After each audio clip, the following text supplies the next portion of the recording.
Ini surah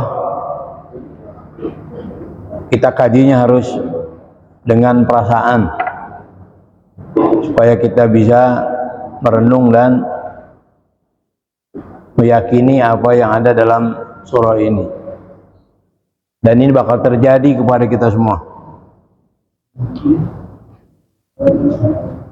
Ini tentang malaikat pencabut nyawa ini, ya. Bismillahirrahmanirrahim. Wan nazi'ati gharqa. Kita langsung saja ke tafsir di bawah. At-tafsir. Wan nazi'ati gharqa. Artinya uqsimu bil malaikatil lati tadza'u arwahal kuffar.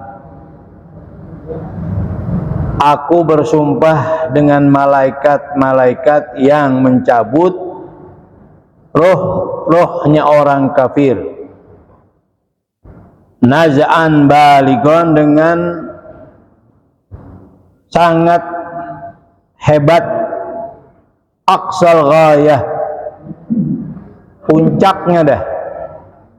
Kalau Bapak pernah nyabut pohon singkong tuh, nyabutnya sambal sewet, ditarik sekencang-kencangnya tuh. Itu aqsal ghayat, ujungnya dah, puncaknya dah. Itu sangat hebat dan hebat banget begitu. Fi syiddati wal aus, keras dan susahnya begitu. Emang Allah bikin susah itu ruh keluar, sehingga malaikat yang diperintah pun ketika mencabut seperti kesusahan begitu. Ya, cuman kan yang dicabut ngerasain kayak apa sakitnya itu. Makanya kita dianjurkan oleh Rasulullah berdoa yang intinya minta supaya ketika roh kita dicabut dengan amat sangat mudah. Allahumma hawwina alaina fi sakaratil maut. Itu diantaranya. Ya Allah, permudah ketika dicabut saat sakaratul maut. Malaikat pencabut nyawa ketika ingin mencabut nyawa Nabi kita Muhammad SAW ragu-ragu, takut Nabi kita merasakan sakit. Coba bayangkan, itu Nabi kita, bagaimana umatnya?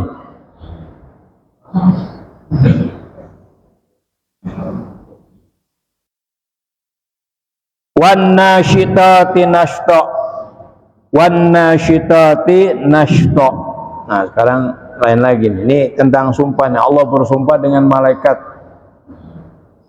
Jikalau Allah bersumpah dengan makhluknya, malaikat itu kan makhluknya Allah, berarti ada sesuatu yang mesti kita pikirin.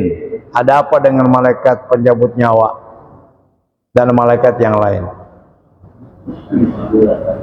Ay wa uqsimu bil malaikatil lati tanza'u arwahal mu'minin bisuhulatin wa yus. Aku bersumpah dengan malaikat yang mencabut ruh orang beriman dengan sangat mudah dan gampang. Wa tasulluha sallan rafiqan, dan mencabutnya dengan sangat ringan. Nah, itu bertolak belakang dengan orang-orang kafir dan orang-orang maksiat.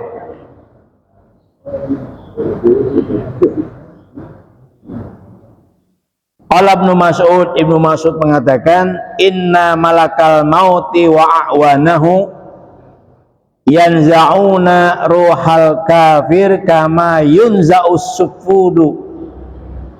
Apa tersebut? Sahihul hadits al-kathiru su'abu minasufil muftalli. Sesungguhnya malaikat maut dan bala tentaranya, kawan-kawannya nih, Mereka mencabut ruh orang kafir seperti halnya tusukan besi. As-sufut artinya syekhul hadid, tusukan besi. Orang bilang kayak tusukan sate, tapi dari besi itu. Al-katiru su'ab, yang banyak cabangnya, banyak rantingnya, kayak apa tuh? Ada besi gitu. Nah contohnya gini lah, yang saya bawa nih. Tapi ini buat ngegaruk. Nah kayak gini nih tuh. Punya nggak bawa? Ini enak banget kalau buat ngegaruk ini. Ini kayak gini nih, ini besi ini. Cabangnya banyak. Seperti besi yang cabangnya banyak, dicabut minasufil muftal, dari wall yang basah, dari wall yang basah. Ada wall nih, tahu nggak wall? Benang wall. Benang wall. Benang wall nih yang basah nih. Kemudian besi dicabut dari situ, kayak apa coba? Keras, susah. Ya. Luar biasa dah. Nih. Tarik, nempel lagi. Pokoknya malaikat juga kecapean tuh. Nyabut ruhnya orang kafir dan juga orang maksiat. Coba malaikat aja kayak begitu, padahal udah perintah oleh Allah. Padahal Allah yang perintahin. Ini gambaran buat kita bahwa malaikat juga makhluk Allah yang punya kelebihan dan kekurangan. Tapi memang Allah yang bikin susah keluarnya roh orang kafir dan orang maksiat. Tapi digambarkan seperti kayak besi yang banyak cabangnya, kemudian ditarik, dicabut dari benang wol. Kayak apa coba? Fatakhruju nafsul kafir kal ghariqil fil ma. Maka keluarlah ruhnya orang kafir seperti orang yang tenggelam dalam air. Udah serba susah ada orang kalau tenggelam dalam air, napas udah kagak bisa. Ya. Ini belum ada apa-apanya Pak dengan kenyataan yang sesungguhnya. Ini baru gambaran. Kalau Bapak membayangkan apa yang paling susah dicabut, cari dah yang paling susah dicabut apa. Nah kayak begitu gambarannya itu belum ada apa-apanya tuh. Apa yang kita hayalkan, apa yang kita gambarkan, apa yang kita ilustrasikan, belum ada apa-apanya dengan gambaran kita. Maaf, belum ada apa-apanya dengan yang sesungguhnya gitu.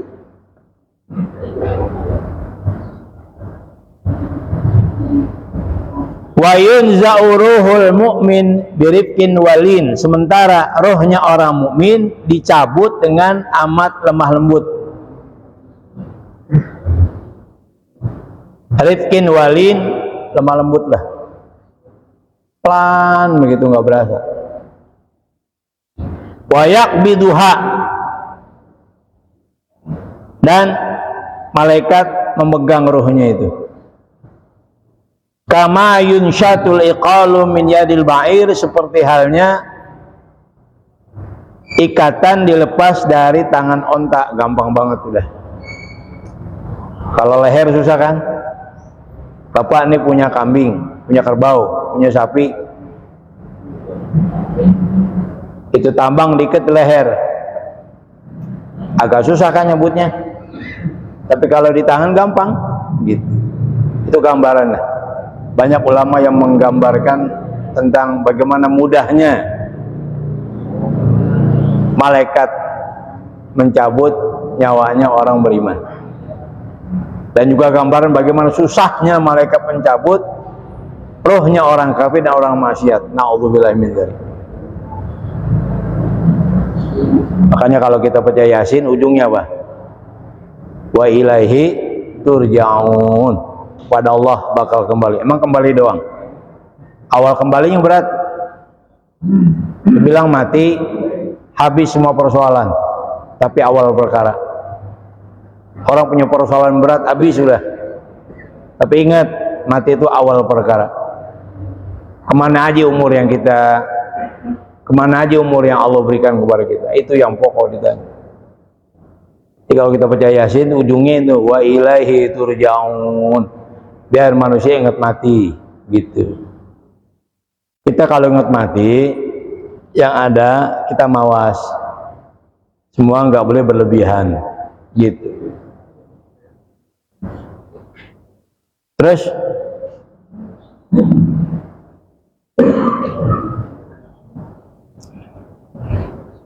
qala Ibnu Katsir mengatakan, aqsama subhanahu bil malaikah, Allah subhanahu wa ta'ala bersumpah dengan malaikat hina tanza'u arwaha bani Adam, ketika mencabut ruh anak Adam, ruh manusia. Faminhum, maka diantara malaikat itu man ta'khudhu ruhahu bi'us, ada yang merenggutnya, ada yang merenggut nyawanya dengan sulit. Fataghraqu fi naz'iha, maka malaikat itu tenggelam dalam mencabutnya, masuk ke dalam. Bagaimana cara supaya ruhnya keluar? Ini gambaran dari Ibnu Katsir.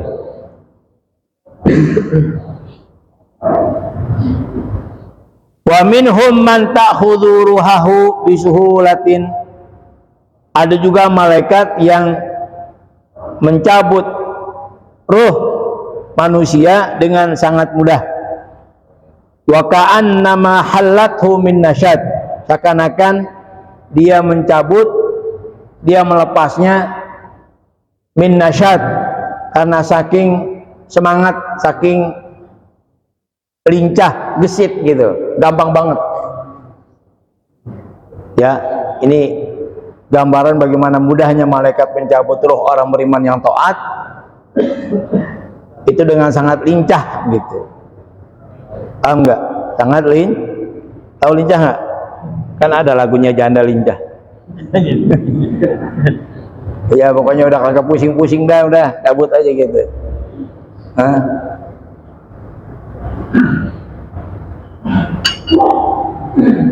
Ya ini saya bilang tadi, ini ayat ini biar kita renungkan. Nah, itu doa jangan tinggalin habis sholat ya. Orang tua kita dulu tuh kalau selalu baca itu kalau habis sholat, Allah mahawin alaina fi sakaratil maut.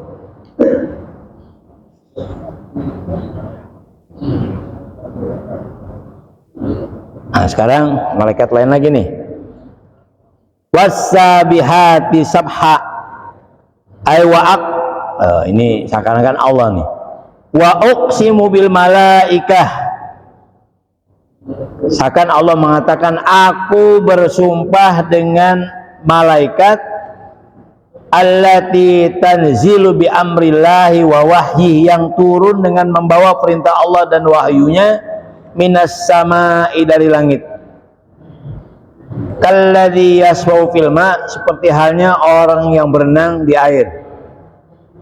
Musra'ina, dengan sangat cepat, litanfidhi amrillah, untuk melaksanakan perintah Allah. Jadi yang kedua, Allah bersumpah dengan malaikat yang membawa perintah Allah.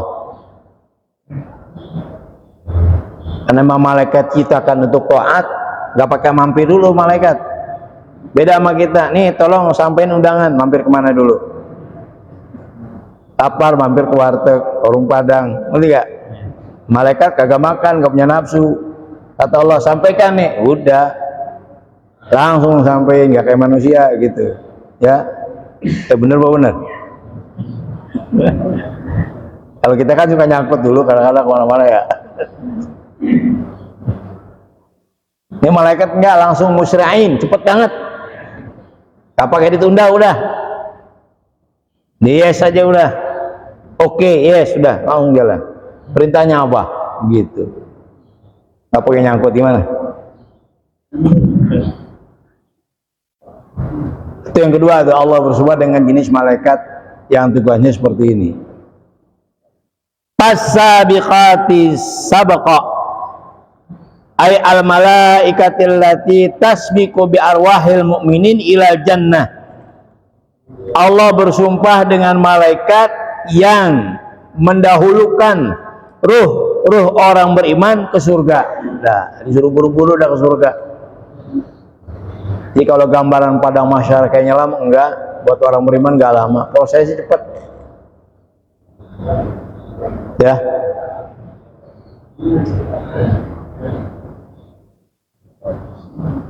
Fal mudabbirati amra,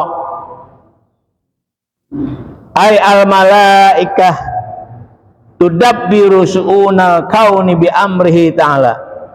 Allah bersumpah dengan malaikat yang mengurusi urusan alam semesta ini dengan perintah Allah. Rabbil alamin, Allah yang ngurus alam semesta ini. Tapi sunatullah, kasih malaikat teriyahi angin. Angin ini berhembus, bukan berhembus sendiri, Pak. Bukan bagaimana maunya BMKG, bukan. Kan angin itu membawa apa? Musim. Buah itu kan yang bawa angin. Musim buah itu termasuk ya.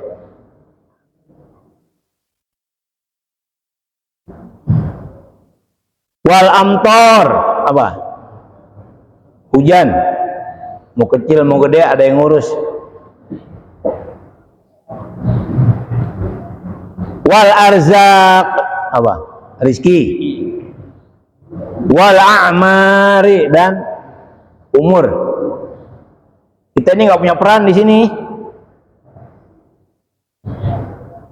Nggak punya peran di sini kita. Ngatur umur nggak bisa, ngatur rezeki nggak bisa, nggak punya peran. Terima apa adanya dah.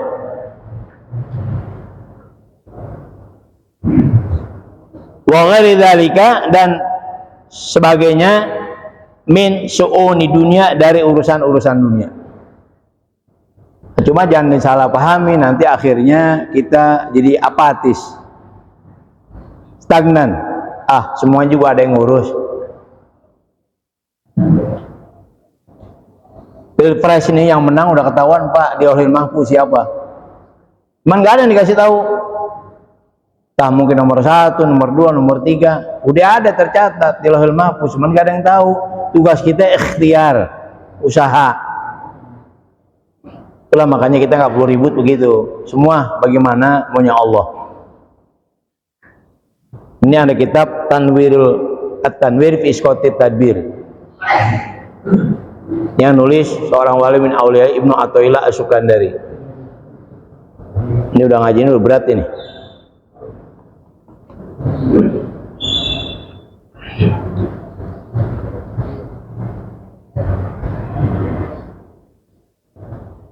Pamayan bagi pada qasamillah illa tuma'ninatu fi amri rizqi wa tarki tadbir al-musyawwish alal yakin. Maka tidak sepatutnya setelah Allah bersumpah kecuali kita harus tenang dalam urusan rizki dan jangan banyak ngurus yang membuat buyar keyakinan kita. Walaysa fi dzalika da'watun dal qu'udi wal kasali wa tarkil akhdhi bil asbab. Dan ini bukan berarti ajakan untuk diam, malas, nggak mau usaha. Nah, ini dalam akidah Ahlussunnah wal Jamaah ada namanya al-kasbu, ikhtiar. Jangan kayak satu aliran pernah muncul dan sekarang juga ada nengoknya lah gitu, namanya kaum Jabariyah. Lawannya Qadariyah. Kalau bahasa kampus, Jabar itu fatalism, fatal, gak mau usaha. Sebaliknya kalau Qadariyah, sombong, Semua bagaimana gue gitu. Ini aneh bisa berhasil karena saya. Lupa bahwa itu semuanya adalah Allah yang gerakin. Ahlus Sunnah wal Jamaah lahir dari kedua ismu ini, lahir dari kedua ajaran ini. Ada hal-hal yang kita nggak bisa punya peran di situ, soal rizki, soal mati, soal ajal, bahkan jodoh. Tapi kita diberikan kemampuan untuk berikhtiar, untuk berusaha. Nah itu. Jadi lahir Ahlussunnah wal Jamaah keluar dari konsep, tapi ngambil jalan tengah. Gitu. Bahaya kalau kita ikutin prinsipnya Jabariyah. Udah nggak mau usaha, udah. Ada orang yang makomnya beda lagi. Kalau kita kaji dengan makom dalam tasawuf, ada namanya makom asbab, ada namanya makom tajrid. Ada orang kerjanya wirid aja. Ya memang kerjanya begitu ada. Dia nggak keluar rumah, dia diem aja di rumah. Dan bagi dia itu usaha dia. Rezeki selain nama Allah udah. Ada orang yang makomnya makom asbab. Kalau dia pengen punya duit, dia kerja, dia keluar dari rumah. Kita bisa tahu makom kita di makom sabab dan makom tajrid. Lihat seharian kita bagaimana. Ini kita jangan maksakan diri. Umumnya ini kita semua ada di makom asbab namanya. Pengen dapat sesuatu, jalankan sababnya, gitu. Usaha namanya. Nah, kalau makom tajrid ini biasa ada pada makom-makom orang-orang yang dekat kepada Allah Subhanahu wa Ta'ala. Contoh yang gampang begini. Ada dialog ringan tapi cukup menarik antara Al-Imam Malik dengan Imam Syafi'i. Kata Imam Syafi'i, guru, saya harus keluar kerja. Kalau nggak kerja, saya nggak makan. Burung itu bisa penuh temboloknya kalau dia keluar dari kandang, keluar dari sarang. Lalu gurunya Imam Malik, ya udah kamu keluar, kalau saya mah di rumah saja. Gitu. Rezeki dari Allah. Nah, akhirnya Imam Malik tetap di rumah, Imam Syafi'i keluar nyari sabab. Begitu keluar ada orang lagi nyabut ubi, ya. Ini burung situ, diikut, nyabutin. Setelah selesai dikasih hadiah dari ngikut nyabut ubi. Tuh hadiah dibawa ke rumah gurunya. Tuan guru, ini hasil saya kerja dapat imbalan dari petani. Tuh kan gue bilang apa? Dengan di rumah aja dapat, gue dianterin lagi gitu. Jadi murid. Ah maksud ya? Iya. Enggak, gue mah di rumah baik, ntar ke arah rezeki datang gitu. Yang anterin muridnya gitu. Nah ini dalam dunia tasawuf ini namanya yang tadi makom Imam Malik makom tajrid, kalau Imam Syafi'i masih makom salaf. Jangan maksa-maksain diri. Orang yang udah di makom tajrid nggak pernah kepikiran makan apaan, dapat apaan, takluknya kepada Allah. Jangan maksain diri, Pak. Kalau kita sok-sokan nih datang ke mihrab masjid, nggak keluar main tasbih, tapi hati kelayaban ke pasar, gimana? Belum bisa kalau kita. Ngerti gak? Gak bisa.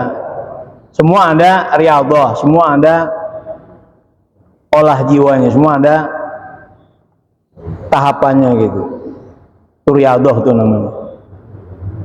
Ya, jangan maksa-maksain diri gitu, nggak bisa. Mau sukses, usaha.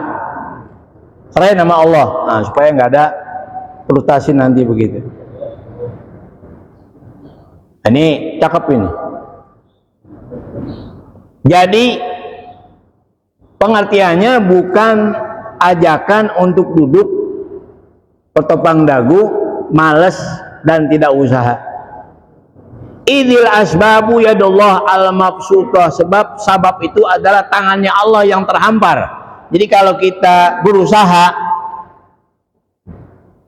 itu kita sedang berada di tangan Allah yang terhampar, li ibadihi bi'ata. Karena usaha itu digambarkan oleh Ibnu Athaillah seperti dia adalah sebab.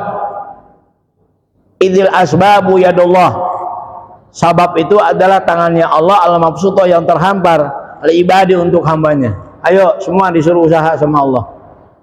Makanya tegas banget, jangan kita kepengen surga bertopang dagu, jangan. Lihat dalam surah Al-Kahfi ujungnya apa? Wa may yarju liqa'a rabbih falyamal amalan shalihan wala yusyrik bi ibadati rabbi ahada. Singkatnya gini, yang surga beramal, begitu. Allah kan maha tahu, Allah maha kasih sama hambanya. Kalau mau Allah masukkan anak ke surga mau apa? Walaupun ada yang gak sholat, ini orang salah nih dalam memahami agama. Ya, kemarin kan saya bahas tuh di rumah Ustadz Ramdhani juga, ada orang salah memahami syafaat. Pak, yang penting kita rekan Islam kita udah kerjain, sholat udah kita kerjain, puasa udah kita kerjain, zakat udah kita tunaikan, haji sudah kita tunaikan bagi yang mampu. Udah kurang-kurang dikit, ntar ada syafaat di situ. Sekarang nih orang sholat, jangankan jamaah, ustadznya aja susah khusus sekarang. Jangankan jamaah, jujur aja, ustadznya kadang-kadang susah susu. Lah apalagi jamaah, mau sholat main HP, begitu sholat kebayang belum jawab WA.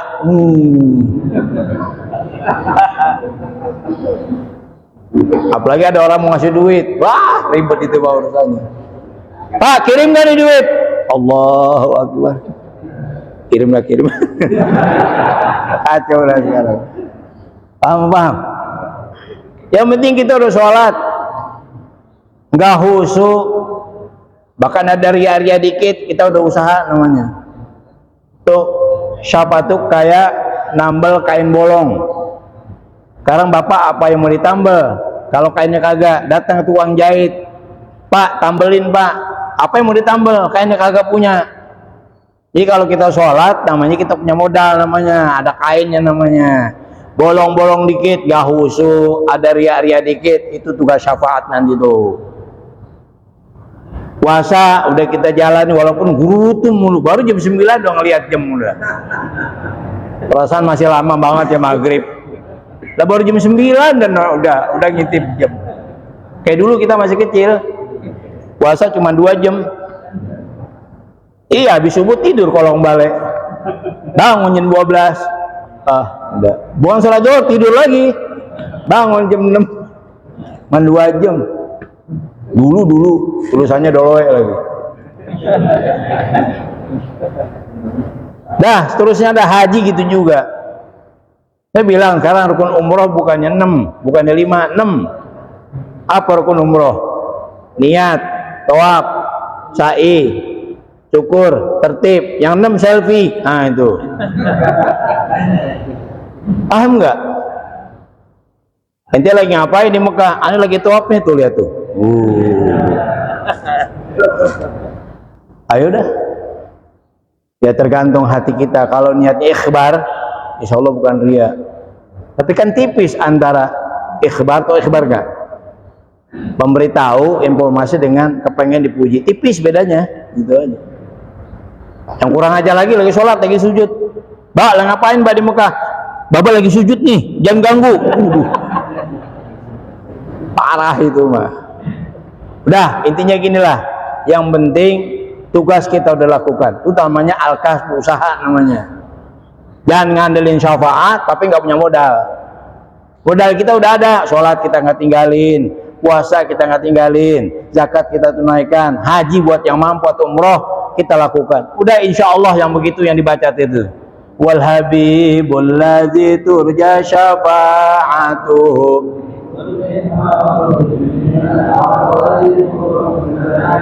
Ini paham tuh ya. Jadi ada malaikat yang memang ditugasi untuk ngurusin urusan alam semesta ini, termasuk kita di dalamnya. Allah yang ngatur alam semesta, tapi Allah juga punya makhluk yang memang Allah perintah untuk ngatur. Maka kadang-kadang begini, kita doa nih Pak nih, ada sebuah hadis. Tuh Allah demen banget sama hambanya tuh. Kata Allah kepada Jibril, wahai Jibril, jangan buru-buru tuh. Doanya orang itu dikabul. Emang kenapa ya Allah? Aku demen banget dengan rintihannya. Nah, tuh.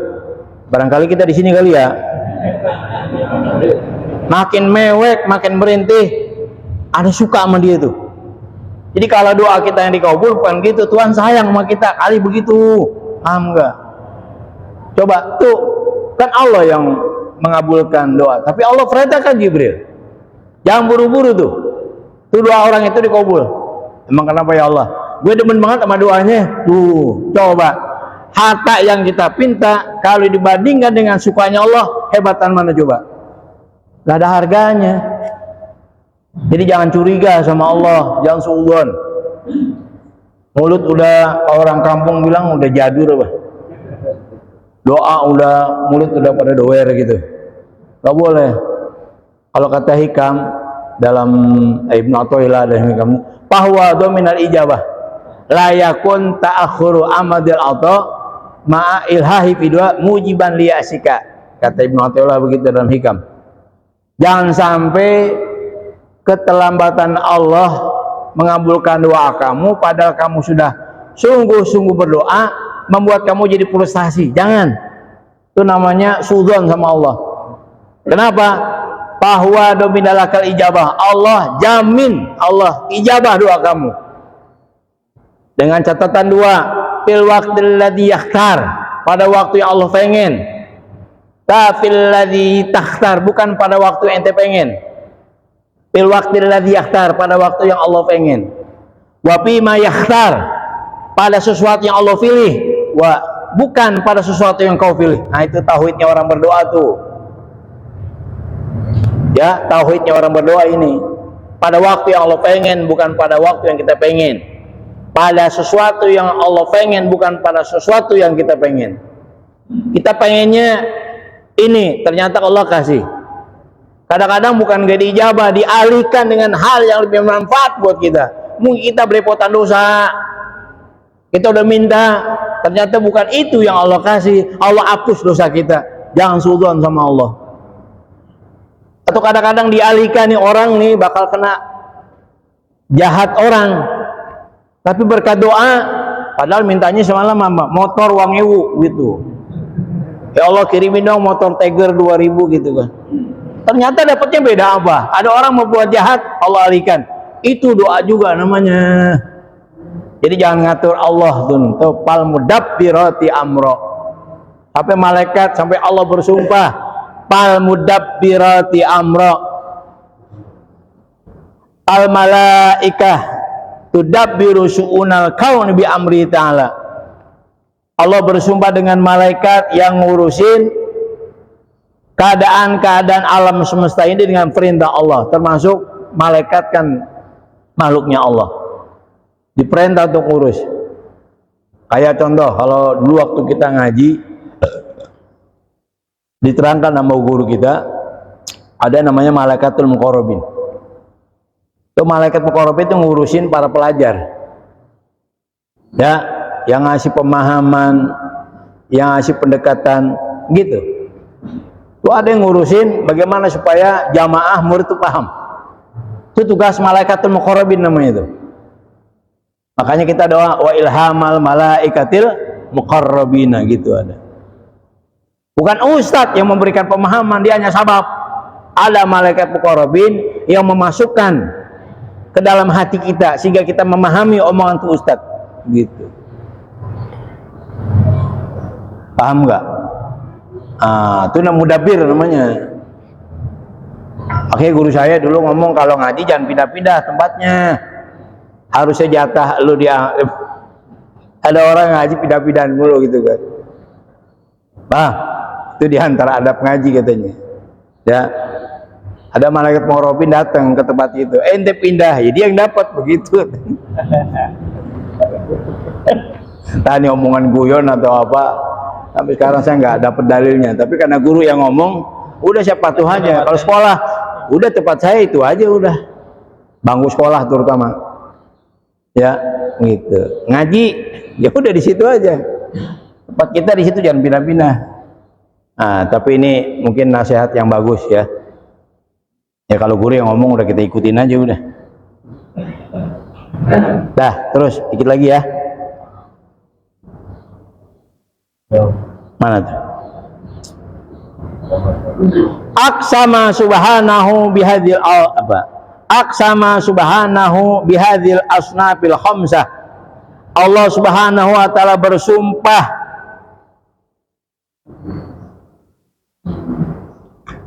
dengan 5 model malaikat ini. Nah, jadi Allah bersumpah pertama dengan malaikat apa? Pencabut nyawa. Malaikat apa? Pertama pencabut nyawa orang kafir, pencabut nyawa orang-orang beriman. Kemudian malaikat yang turun dari langit membawa wahyu. Kemudian bersumpah dengan malaikat yang apa? Ya, menyegerakan arwah orang beriman ke surga. Dan yang kelima, Allah bersumpah dengan malaikat yang ngurusin urusan kita. Nah, intinya begini, Pak. Allah Subhanahu wa taala bersumpah dengan 5 jenis malaikat ini. Apa sih yang mau ditanamkan kepada hati kita? Ala anal qiyamata haqqun, bahwasanya kiamat itu benar terjadi. Bapak, ngapain kita bersumpah? Supaya orang percaya sama kita, apalagi tukang dagang, iya enggak? Keren dah. Ya kan? Makanya kata Nabi, sumpah itu mendatangkan untung tapi menghilangkan berkah. Sumpah itu terakhir dah, kalau kita udah dituduh sama orang baru dah. Ente yang ambil singkongan nih, wallahi, udah selesai. Dan orang harus percaya. Kalau soal ini berbuat dan tidak, urusan Allah udah. Yang penting kita udah sumpah. Nyerah udah kalau orang udah wallah, itu adab. Nah, kalau timbang sehari-hari mah jangan dikit-dikit, demi Allah, jangan terlalu murah namanya Allah buat sumpah. Timbang dagang ayam pakai sumpah melulu. Ya Allah, demi Allah sambar geledek dah, pakai sambar geledek lagi. Lah modalnya ini belum cukup, padahal untungnya udah sabrek-abrek. Pernah dengar gak? Emang ada tukang ayam di sini? Dulu, enggak. Itu kalau di pasar bapak tuh banyak sumpah itu. Ya, sumber geledek dah. Demi Tuhan, modalnya aja belum cukup. Padahal untungnya udah sabrek-abrek. Makanya Nabi bilang, sumpah itu mendatangkan untung, tapi menghilangkan berkah. Makanya jangan gampang sumpah. Pak Ustadz itu orang Arab bagaimana? Supir Arab kalau ngomong, wallah, begitu. Begini Pak, kalau kata guru saya, ada yang dimaafkan. Itu ada dalam Al-Quran. Sumpah yang main-main. Terutama orang Mekah. Orang Mekah itu menjadi penghias mulut kalau ngomong. Enggak guru, enggak jamaah, enggak orang awam, enggak kiainya. Sama di Mekah tuh. Supir, bos sama semua. Dikit-dikit kalau ngomong, wallah. Ayo, siapa yang umroh? Siapa yang pernah haji? Begitu kan? Pakai ngomong dikit-dikit, wallah. Wallah, ini makanan pahit banget. Pengen ngomong makanan pahit, pakai wallah. Tapi itu kebiasaan. Beda orang Madinah nggak mau. Makanya ada ayat yang kalau buat orang Mekah nggak ada persoalan, tapi buat orang Madinah jadi persoalan. Nah itu udah lahjah, udah dialektika mereka. Jadi itu jangan nyontoh-nyontoh orang Arab begitu umroh pulang wallah mulu. Kenapa nggak datang subuh gabungan? Wallah. Jangan ngikut-ngikut orang Arab, itu mah udah kebiasaan dia, paham ya? Itu pakai wallah, jangan. Ya, itu namanya sumpah yang main-main nggak jadi. Umar bin Khattab pernah ngomong sama anak kecil. Tuh anak kecil terkenal dikit-dikit, wallah, sumpah. Kata Umar bin Khattab, jangan ngomong sumpah melulu. Ya Umar, wallah, ya baru dinasihatin. Ya Umar, wallah, aneh gak akan ngomong lagi. Ya baru dinasihatin ngomong lagi. Sama Umar, dasar lu bocah, dia kata gitu. Apa? Raja susah. Terutama orang Mekah nih Pak. Maaf ya orang Mekah, ada orang Mekah nggak di sini? Ya, jadi sumpah itu buat terakhir. Tapi kalau Allah bersumpah dengan makhluk, nah itibar tuh, ada pelajaran buat kita. Ada apa dengan sesuatu yang Allah jadikan sumpah? Pikirin di situ, pikirin tuh malaikat penjabut nyawa, begitu. Nah, itu baris lagi ya. Wa jawabul qasami mahdzufun taqdiruhu la tub'atunna wa la tuhasabunna. Nah tuh. Jadi sumpah itu ada jawabnya, demi malaikat yang mencabut ruh orang kafir. Contoh. Jawabannya apa? Gitu. Ini jawabannya katanya dibuang. Wa jawabul qasami, jawab dari sumpah tadi mahdzufun. Wa jawabul qasami mahdzufun, jawabannya dibuang. Takdiruhu, takdirnya la tub'atunna, sungguh kalian bakal dibangkitkan. Wala tuhasabunna, dan sungguh kalian bakal dihisab, bakal diperhitungkan. Wa qaddala ali qauluhu, dan ditunjukkan oleh firman Allah, yauma tarjupur rajifah tatba'uhar radifah.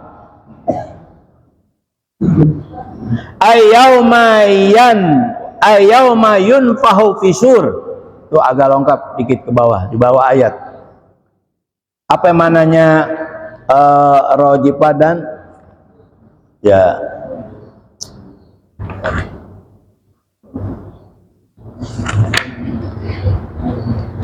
yauma tarjupur rajifah tatbauha radifah ay yauma yunfahu fisur, pada hari di mana akan ditiup sangkakala nafhatal ula, tiupan yang pertama. Jadi wajibah itu enggak di bawah ada kan, ada Al-Quran lagi tuh di bawahnya itu. Ini sengaja karena saya fotokopinya enggak ini, supaya di bawah ini nih. Ya, sebaris lagi dah. Biar pas. Jadi ada radifah,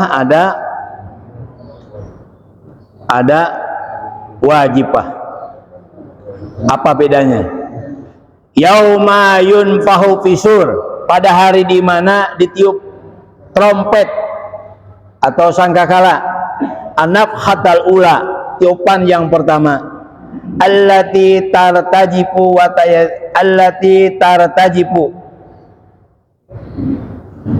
yatazalzalu laha kullu syai', di mana segala apapun akan bergoncang tuh. Rajifah mana goncang. Begitu tiup, goncang semua alam. Itu tiupan pertama. Kiamat namanya. Begitu tiup, habis semua manusia tuh. Jadi kiamat dua kali tiupan tuh. Tiupan pertama buat ngabisin semua yang ada di alam semesta ini, mati semua makhluk. Tiupan kedua buat ngebangkitkan gitu. Itu namanya wajibah namanya. Tatbauhan nafhatut taniyah. Tatbauhan nafhatut taniyah, yang akan diikuti oleh tiupan kedua. Nah, itu namanya apa? Radifah. Wahia nafhatul qiyam minal kubur, yaitu tiupan bangun dari kubur. Qala Ibnu Abbas ar-rajifah wa radifah huma nafhatani.